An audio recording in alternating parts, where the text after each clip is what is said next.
Exam Hunter से जुड़ने के लिए उसके टेलीग्राम चैनल ज्वाइन करना बहुत ही ज़रूरी है। वहाँ पर सारे आपको paid test, daily answer writing program, prelims का टेस्ट, साथ ही साथ क्विज़ वगैरह, फ्री पीडीएफ सब आपको इस टेलीग्राम चैनल पर अवेलेबल है। आपको क्या करना होगा कि आपको जाकर टेलीग्राम पर सर्च करना होगा बीपीएससी एग्ज़ाम हंटर, या यूट्यूब के हर वीडियो के डिस्क्रिप्शन में आपको इसका लिंक मिलेगा। इसको आप ज्वाइन करके इसका लाभ उठा सकते हैं।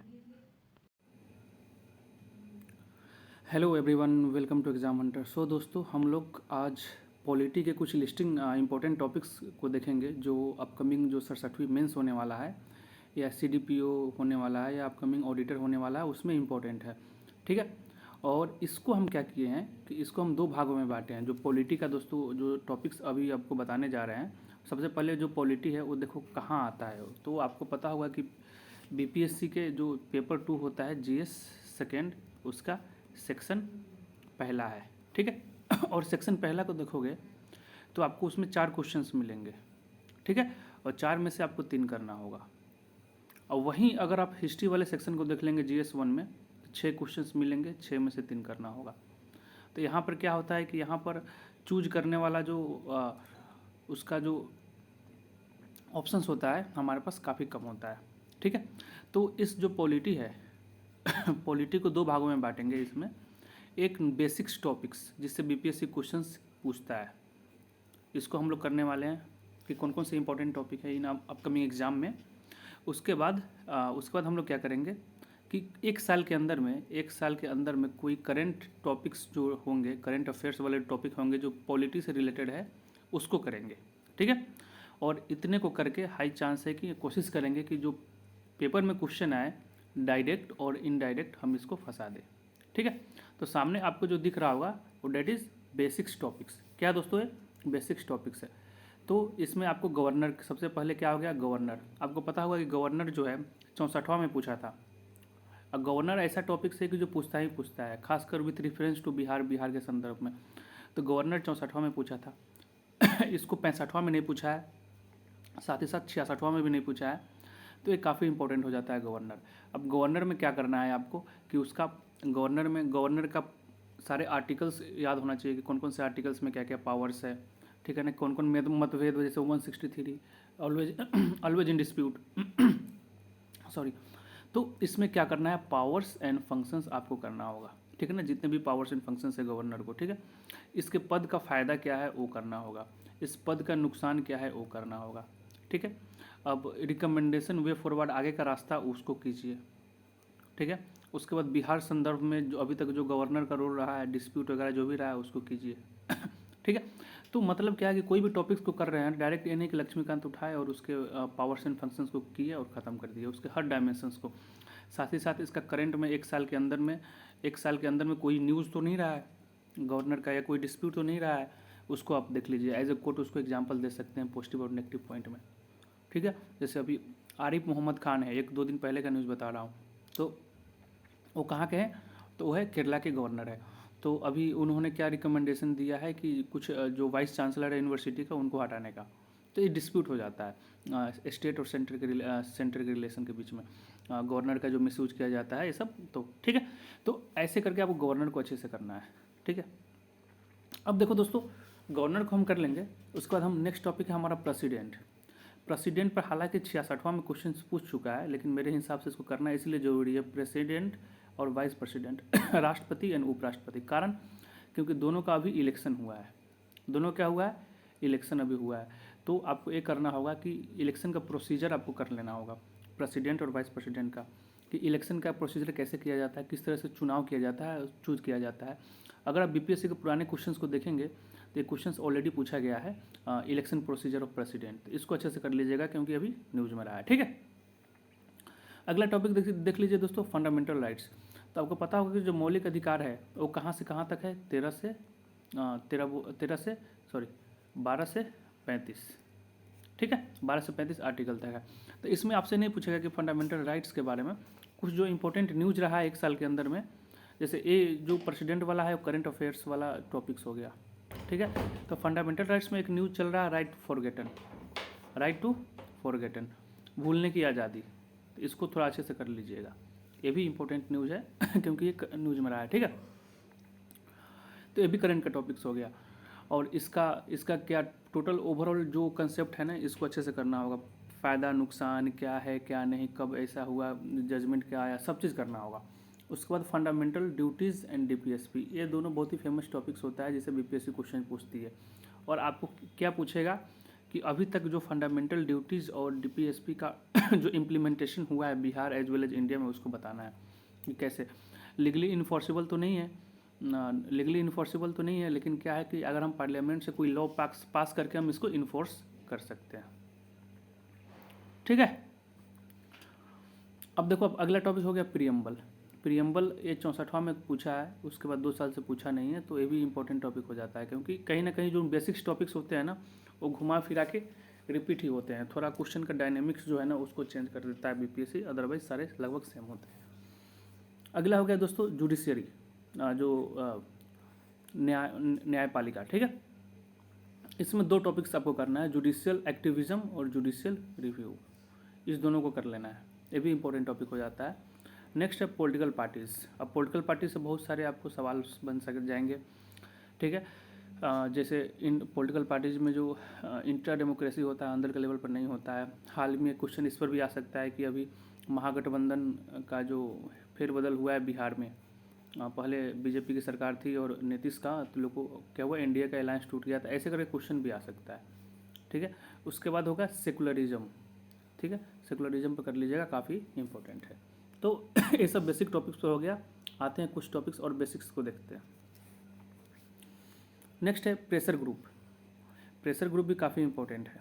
ठीक है, फेडरलिज्म, आपको पता होगा कि जो फेडरलिज्म है और या सेंटर स्टेट रिलेशन है, ये बीपीएससी का बहुत ही फेमस टॉपिक है। कहीं ना कभी घुमा फिरा के आपसे पूछ ही लेगा। ठीक है, तो इसके सारे डायमेंशंस, इसके जैसे सरकारिया कमीशंस, पूंछी कमीशंस, इस सब में के बारे में क्या बोला है उसको देखना है, सुप्रीम कोर्ट क्या बोला है इसको देखना है, अभी डिस्प्यूट क्यों हो रहा है, उसका कारण क्या है, उसका समाधान क्या हो सकता है, ये सब सारी चीज़ आपको करंट से कोट करना है इसको। अगला हो गया पार्लियामेंट पर 2 चीज़ को आपको ध्यान देना है। एक तो पार्लियामेंट का जो प्रोडक्टिविटी है वो डिक्लाइन हो रहा है, मतलब जो सेशन सही से नहीं हो रहा है, बाइकआउट ज़्यादा कर रहे हैं, अपोजिशंस सपोर्ट नहीं कर रहे हैं, ओवरऑल इसको कर लेना है। और रेलिवेंस करना है, रेलिवेंस खासकर राज्यसभा का रेलिवेंस आपको खासकर उसको कर लेना है, तो ये भी इंपॉर्टेंट हो जाएगा। अगला देखो दोस्तों, इलेक्शन कमीशन को करना है। इसके कुछ जो करंट टॉपिक्स हैं, बाकी तो करंट टॉपिक्स हम पीछे बता ही दिए हैं कुछ, इसका जो करंट टॉपिक्स है जो न्यूज़ में रहा है, डेट इज़ इलेक्शन रिफॉर्म। ठीक है, और सेकंड इलेक्टोरल बॉन्ड, इस दोनों को ज़्यादा फोकस कीजिएगा।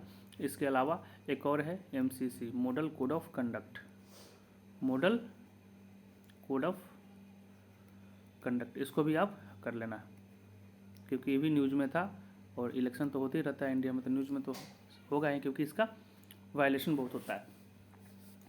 अगला देखो दोस्तों, ये तीनों इंपॉर्टेंट है लेकिन उतना नहीं है, डेट इज़ बेसिक स्ट्रक्चर, जो हमारे संविधान में दिया हुआ है। सबसे पहले संविधान में दिया नहीं हुआ है, सुप्रीम कोर्ट के जजमेंट के थ्रू ये आया है कंसेप्ट, केशवानंदन भारती केस में। ठीक है, इसको कर लीजिएगा। कमेंट करके बताइए कि केशवानंदन भारती जजमेंट कौन से ईयर में आया था। ठीक है, उसको कमेंट करके बताओ।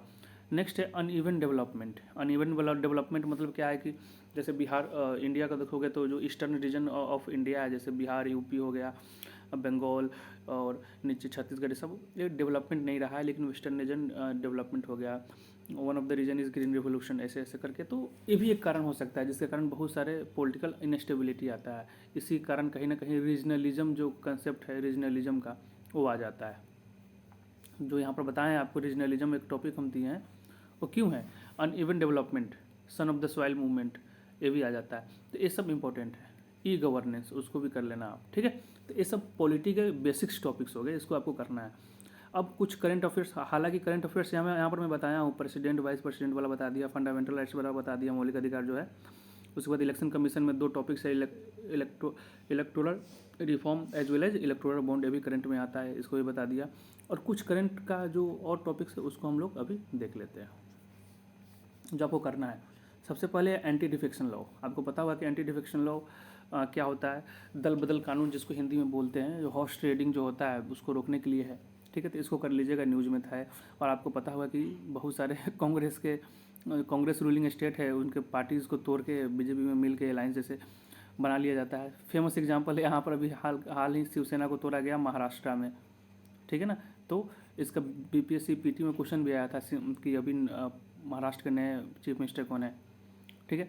तो एंटी डिफेक्शन लॉ कर लीजिएगा।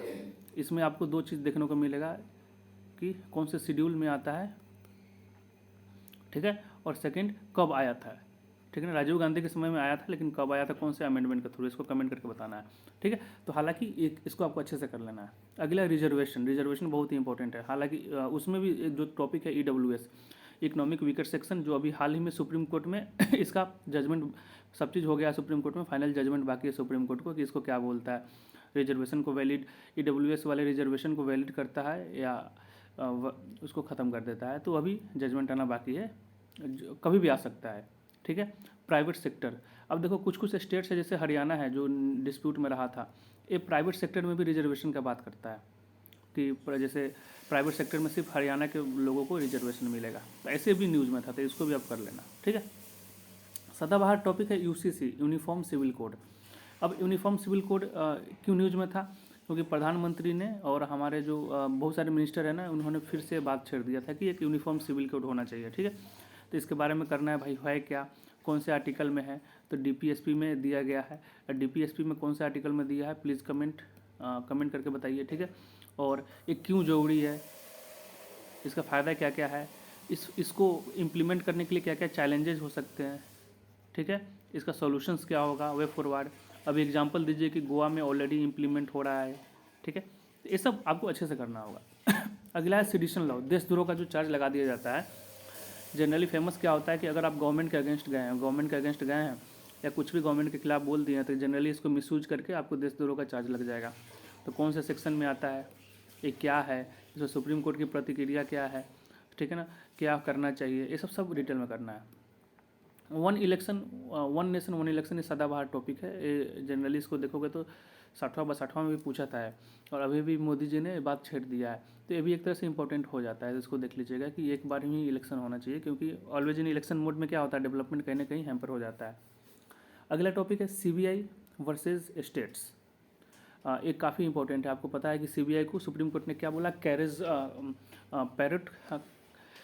क्या बोला, कैरेज पैरोट ऐसे ही कुछ करके बोला था। अब देख लीजिएगा इसमें क्या है कि जनरली सीबीआई का जो मिसयूज होता है सेंट्रल गवर्नमेंट के द्वारा, जिसके कारण हमेशा न्यूज़ में था। अब बहुत सारे स्टेट हैं उन्होंने सीबीआई को पावर ख़त्म कर दिया कि आप मेरे स्टेट में नहीं आ सकते हैं। तो इसको कर लीजिएगा। इलेक्शन फ्री वीज़, देखो अब इसके बारे में ऑलरेडी हमने वीडियो डाल रखा है। इलेक्शन फ्री वीज़ कर लीजिएगा, काफ़ी इंपॉर्टेंट में रहा।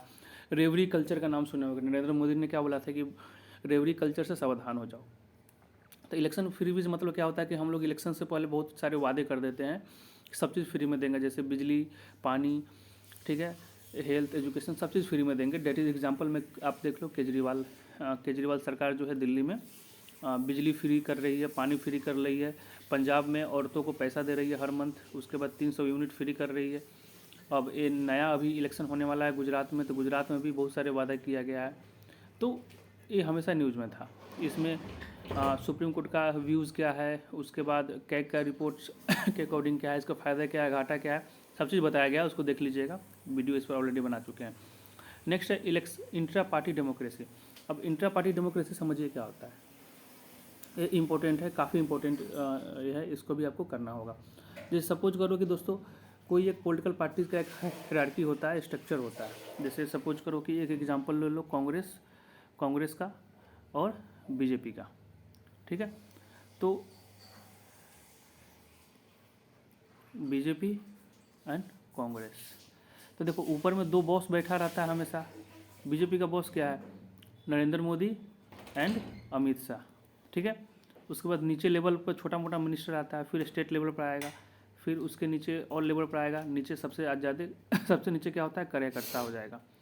वैसे ही कांग्रेस पे ऊपर बॉस में कौन है, तो सोनिया गांधी, राहुल गांधी, प्रियंका गांधी। उसे नीचे नीचे करके नीचे क्या हो जाएगा, कार्यकर्ता जो होते हैं ग्राउंड लेवल पर। तब इंट्रा पार्टी डेमोक्रेसी में मतलब है कि ऐसा ना होना चाहिए कि पावर सिर्फ यहीं पर कंसंट्रेटेड हो, ऊपर वाले बॉस के सामने, ठीक है। तो अगर ऊपर वाले बॉस के सामने पावर कंसंट्रेटेड है, डेट मीन्स क्या है कि उस पार्टी में डेमोक्रेसी नहीं है, मतलब ग्राउंड लेवल जो report power, decision making power है वो नहीं है, ठीक है। तो यही क्वेश्चन का टॉपिक्स है कि इंट्रा पार्टी डेमोक्रेसी कर लीजिएगा कि होता क्या है, इसके फ़ायदे क्या है, अगर ऐसा नहीं होता तो इसके नुकसान क्या क्या हो सकते हैं, और इसको सजेशंस में बताइए विथ करेंट एग्जाम्पल। ठीक है, दीज आर द टॉपिक्स। ये क्या दोस्तों, ये एक टॉपिक्स है जो पॉलिटिकली जो मुझे लगता है कि इम्पोर्टेंट है, इसको करके जाइएगा। फिर बाकी मिलते हैं अगले वीडियो में। कुछ अलग अलग हिस्ट्री का करवा चुके हैं, आईआर का करवा चुके हैं, पॉलिटी का करवा चुके हैं, आईआर का थोड़ा बहुत और अपडेट आएगा, बाकी जो सेक्शंस बचे हुए हैं उसका भी कर देंगे। चैनल को देखने के लिए धन्यवाद दोस्तों, आपका दिन शुभ हो।